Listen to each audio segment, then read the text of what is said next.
drain the pool. Gotta find the main pump with the hose bib. If your system has a hose bib attached on the pool system.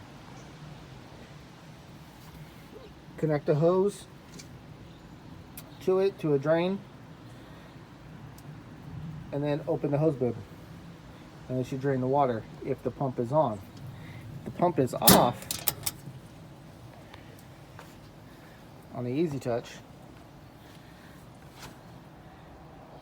you got to hit it in mode, service. Turn the filter pump on. That disconnects the system. Now, this only applies to a variable speed pump. If it's a single speed pump, the pump should turn on automatically. You can go here, press any number, press start.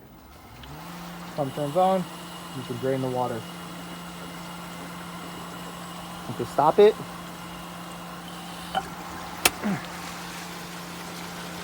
After the